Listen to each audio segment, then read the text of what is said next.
अस्सलाम वालेकुम नाजरीन। जिस तरह मैं हर दफ़ा कहता हूँ कि रोशन टीवी इंटरनेशनल की कोशिश होती है कि हम आपको ऐसी ऐसी मालूमात दें कि कोई और टीवी चैनल नहीं देता, और हम पूरी दुनिया में लोगों से तबसरे करते हैं, मालूमात लेते हैं, उनसे गपशप लगाते हैं, गुफ्तगू करते हैं, उनकी बातों बातों में उनसे बहुत सारी मालूमात मिल जाती हैं। वो दोस्त भी बड़ा खुश होते हैं। इसी तरह आज एक दोस्त से जो मलेशिया में है उनसे रब्ता हुआ, तो उनके बात करने का स्टाइल मुझे बड़ा पसंद आया। जब उन्होंने एक दो बातें बताई तो मैंने कहा कि ये बातें तो पूरी दुनिया को पता लगनी चाहिए। उनके बताने का तरीक़ेकार बड़ा अच्छा था। इस तरह फिर मालूमात भी होती हैं। और जिस तरह मैं पहले भी दरख्वास्त करता हूँ कि गला ख़राब है, लेकिन बाज़ प्रोग्राम करने पड़ते हैं दोस्तों को बताने के लिए। इसलिए अगर आप भी कोई प्रोग्राम करना चाहते हैं नाजरीन, तो व्हाट्सएप पे मैसेज कीजिए, हम इंशाल्लाह आपकी मालूमात लेंगे। क्योंकि मलेशिया एक ऐसा मुल्क है कि जहाँ मुख्तलिफ ममालिक के हर मज़हब से ताल्लुक़ रखने वाले लोग आके असाइलम लेते हैं और वहाँ से फिर आगे उनको भेज दिया जाता है। क्योंकि मलेशिया ख़ुद असाइलम नहीं देता, हम ये भी पता करेंगे, बल्कि जो अक़वाम मुत्तहिदा के अदारे हैं वहाँ वो उनके ज़रिए वो कई केस वगैरह लेते हैं। मलेशिया के अलावा भी थाईलैंड भी है, श्रीलंका भी है और दूसरे ममालिक भी होंगे। लेकिन मलेशिया एक ऐसा कंट्री है, इस्लामी मुल्क है कि जिसमें बेशुमार पाकिस्तानी भी आए हुए हैं। वहाँ हमारे एक बड़े दोस्त हैं, हम उनके पास चलते हैं। जी अस्सलाम वालेकुम। वालेकुम अस्सलाम रहमतुल्लाह जी। क्या हाल है नसीर साहब, ठीक हैं? अल्लाह का शुक्र है। आप अपना सुनाए, मौसम कैसा है? मलेशिया में जा रहा है, यहाँ कभी सर्दी कभी गर्मी, यूरोप का मौसम इस तरह ही होता है। आप मलेशिया के बारे में थोड़ा सा बताएं जहाँ आप रह रही हैं। जी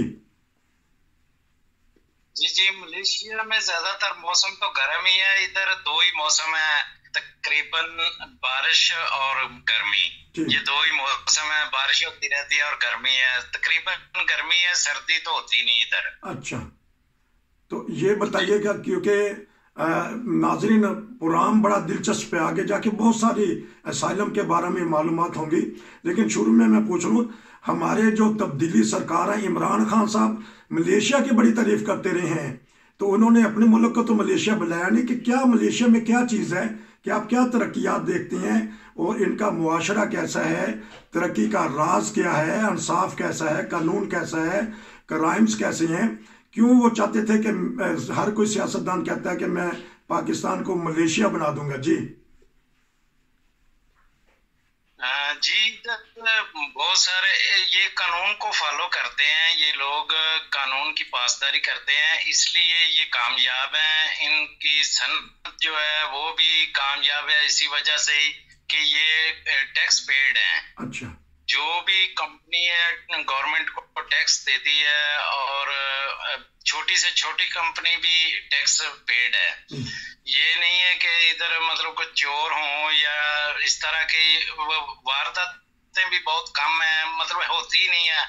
मुझे तकरीबन इधर काफी अरसा हो गया है, तो तकरीबन मैंने नहीं सुना कि इधर कोई ऐसी वारदात हुई हो जिसमें कोई हो कि यहाँ भी ये वैसा मुल्क है कि जहाँ वारदातें हों।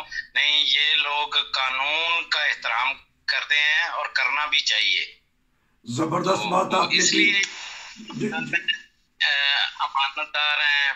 अगर किसी के साथ कोई भी लेन देन की बात करते हैं तो वो पूरी ईमानदारी से करते हैं, पूरी ईमानदारी से करते हैं। लेकिन आज ही मैं खबरें सुन रहा था, वो क्राइम से रिपोर्ट दे रहे थे पिछले साल की।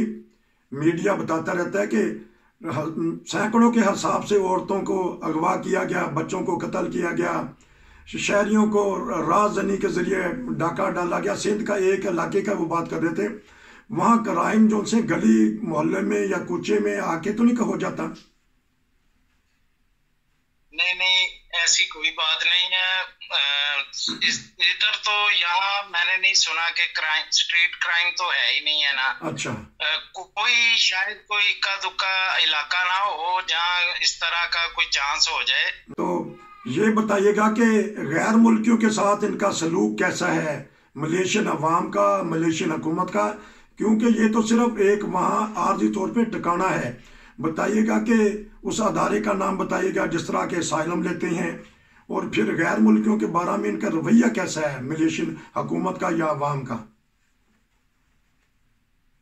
नहीं, ये इधर यूएनएचसीआर का जो अक़वाम मुत्तहिदा का इदारा है, वहाँ बहुत सारे लोग हैं, बहुत सारे दूसरे ममालिक के लोग हैं जिन्होंने असाइलम किया हुआ है। तो असल में गैर कानूनी अगर कोई भी काम है, कोई भी मुल्क है जहाँ बंदा कोई गैर कानूनी काम करेगा, उसको तो उसके मुताबिक पकड़ दकड़ हो सकती है। इधर ऐसा कोई मसला नहीं है, तावन करने वाले हैं, ये हुकूमत भी तावन करती है बंदों के साथ। कोई ऐसा मसला नहीं है कि तंग नहीं करते। जब तक आप किसी को तंग नहीं करेंगे, ये लोग भी नहीं आपको तंग करेंगे और सुकून है। ये कोई मसला नहीं है इधर के आपको बिला वजह नहीं तंग किया जाता। अच्छा जी, क्योंकि मलेशियन अहबाब से हमने गुफ्तगू की है, तो बताइएगा कि केस आजकल ले रहे हैं, ये केस चल रहे हैं, जो भी अदारा है वहाँ कोरोना के बाद दोबारा दफ्तर खुल गए हैं, और कोई आपने देखा है कि नए पाकिस्तानी, इंडियन, बर्मा या किसी भी ममालिक के लोग आए हैं और उन्होंने असाइलम केस करवाया है?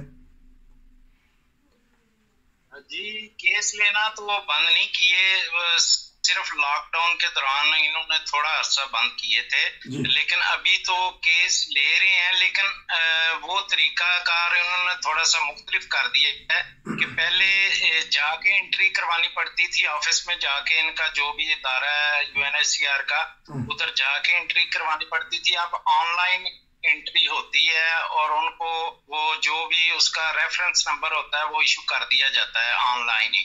तो ले रहे हैं, केस ले रहे हैं, पाकिस्तान से भी आ रही है अवाम अभी भी जो अपना इधर केस अंदराज करवा रही है, असाइलम कर रही है। तो वो दूसरे ममालिक से भी आ रहे हैं लोग, तो वो भी असाइलम कर रहे हैं। असाइलम बंद नहीं हुआ, असाइलम भी हो रहा है मलेशिया में। नाज़रीन, असाइलम हो रहा है लेकिन तरीक़ेकार बदल दिया है। लेकिन इनका एक हेड ऑफिस है या हर सूबे का, हर ज़िले का, हर शहर का अलग-अलग तरीक़ेकार है कि यहाँ जाके इस जगह, या उन्होंने जब ऑनलाइन असाइलम केस करवाना है तो क्या तरीक़ेकार है उसका? वो एक वेबसाइट है उनकी, उस पे जाके आपने ऑनलाइन ही असाइलम करना है। जो उनकी रिक्वायरमेंट है, डॉक्यूमेंट है, उसके मुताबिक आपने वो फिल करना है। तो वो फिर आपको फौरी तौर पे वो रेफरेंस नंबर जो है ना इशू कर दिया जाता है, और उसमें आपका मोबाइल नंबर भी नोट होता है। अच्छा। वो फिर राब्ता करते हैं बाद में वो डॉक्यूमेंट के लिए ना, तो वो बाद में कॉल करके उनको बुला लेते हैं ऑफिस में। चूंकि जो जब से ये लॉकडाउन हुआ है, कोरोना का ये वबा शुरू हुई है, उसके बाद उन्होंने तकरीबन ऑफिस बंद किया हुआ है। आवाम का रश वगैरह जो है ना उधर नहीं होता, इसलिए जिसकी अपॉइंटमेंट होती है उसको कॉल करके ही बुलाते हैं या मैसेज के जरिए उसको पैगाम देते हैं, मैसेज करते हैं, टेक्स्ट करते हैं, उस पर टाइमिंग होती है, उस हिसाब से वो डील करते हैं। कौन से हेड ऑफिस उसको जाना पड़ेगा, मुकामी शहर के, सूबे के, या क्योंकि यहाँ जर्मनी में तो तरीके कारण है, उन्होंने अलग-अलग जगह बनाई है कि यहाँ जाके आप असाइलम करवा सकते हैं, इस सूबे का ये जगह है, इस शहर की ये जगह है। तो आके अगर जब केस करवा लेंगे तो फिर जब बुलाएंगे उसको कहाँ बुलाएंगे, इसका हेड ऑफिस का है? बताइएगा कि जो केस करवाते हैं लोग आके, वो होटल में करवाते हैं, किसी जगह रह के करवाते हैं, या एयरपोर्ट पे करवा देते हैं? ये बताइएगा कि उनको कहाँ जाना पड़ेगा, फिर कहाँ बुलाते हैं उनको? नहीं, केस करवाने के लिए पहले तो यूएनएचसीआर हेड ऑफिस ही जाना पड़ता था। अच्छा। लेकिन अब चूंकि मैंने बताया कि उन्होंने तरीकाकार ये कोरोना की वजह से चेंज कर दिया है, ऑनलाइन ही कर रहे हैं। वो आप जिधर भी रह रहे हैं, चाहे होटल में रह रहे हैं या किसी अपार्टमेंट में रह रहे हैं, वहां से ही आप उनकी वेबसाइट पे ऑनलाइन करवा सकते हैं, केस का अंदराज असाइलम कर सकते हैं। अच्छा, असाइलम कर सकते हैं। तो फिर वो जब बुलाएंगे तो फिर उस हेड ऑफिस में जाके कोई जज बैठा होता है या उनका अमला है तो उन्होंने अपने कागजात मुकम्मल करने हैं? जी, वो उनका अमला ही है जो बेसिकली उनसे पूछगिछ की जाती है, तो उनसे वो मालूमात ली जाती है और पूछा जाता है कि आप किस वजह से मतलब कि ये इधर आए हैं तो केस कर रहे हैं, वो जो भी उसका बयान हो वो उधर ऑफिसर ही होते हैं जो वो साथ साथ रिकॉर्ड कर लेते हैं। अच्छा, ऑफिसर होते हैं। बाद में उनको जी जी जी तो अपॉइंटमेंट दी जाती है, या पहले पहले नंबर पे उसको अपॉइंटमेंट कार्ड ही दिया जाता है, एक छोटा सा कार्ड होता है, उस पे उन्होंने डेट लिखी होती है कि नेक्स्ट डेट आप इस डेट को आए ऑफिस में। तो वो एक लेटर इशू करते हैं, वो पिक्चर लेटर होता है, उसके ऊपर आपकी तस्वीर भी होती है, वो फिर आपको इशू कर देते हैं। तो वो फिर जब भी टाइम गुजरता है, जो भी उनका प्रोसेस है उसके हिसाब से वो इंटरव्यू वगैरह लेते हैं, RSP करते हैं। तो उसके बाद उसका केस क्लियर होता है, अगर उनकी वो रिक्वायरमेंट के मुताबिक हो तो। अच्छा, ये बता दीजिए उसको जी, अगर जो स्टेटस उसको कब मिलेगा असाइलम सीकर का, जब वो उसने ऑनलाइन इंदराज करवा दिया, या जब उसको कार्ड मिलेगा फिर वो असाइलम स्टेटस उसका बन जाएगा? नहीं, ये जो अपॉइंटमेंट कार्ड होता है ये तो एक यही है कि आप एक लाइन में लग गए हैं कि आप UNHCR में अपना केस अंदराज करवाना चाह रहे हैं या करवाया हुआ है। उसके बाद जो आपको लेटर दिया जाता है, पिक्चर लेटर, उस वक्त आपको असाइलम सीकर तस्लीम किया जाता है। ठीक, क्योंकि इस तरह है कि प्रोग्राम के हम 2 हिस्से कर लेते हैं, लंबा हो जाता है प्रोग्राम बाज़ दफ़ा। तो मैं सिर्फ आखिरी सवाल करूंगा, 2 मिनट में जवाब दे दीजिएगा कि इस प्रोसीजर के बाद ये है कि जब ऑनलाइन हमने अंदराज करवा दिया, उनको तस्वीर वाला फार्म भी मिल गया, और उसके बाद कितनी देर बाद उनको स्टेटस मिल जाएगा सीकर का, असाइलम सीकर का, और उनका केस कब पास होता है?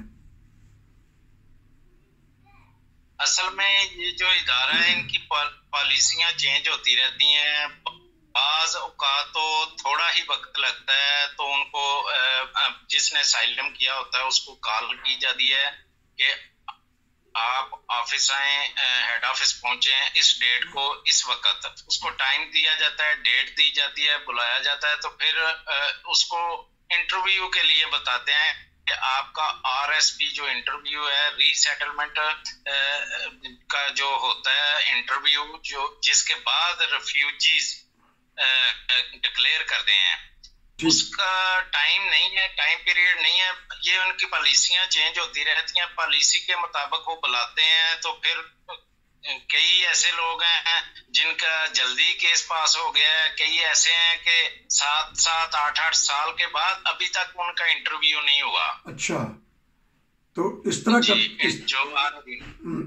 करते हैं कि प्रोग्राम इसी पे हम ख़त्म करते हैं कि बहुत सारे लोग जो हैं उनको जल्दी उनका केस पास हो गया, बहुत सारी दोस्त ऐसी हैं जिनके 7-7, 8-8 साल हैं।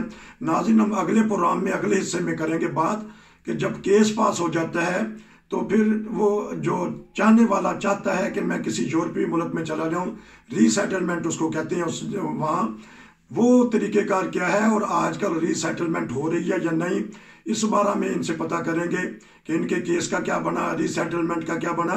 बड़ा ही अहम प्रोग्राम है, अगला हिस्सा भी अगला प्रोग्राम कह लेंगे हम उसको। आपका बहुत शुक्रिया, हम मिलेंगे हम आपसे अगले प्रोग्राम में। नसीर को इजाज़त दीजिए। अस्सलाम वालेकुम।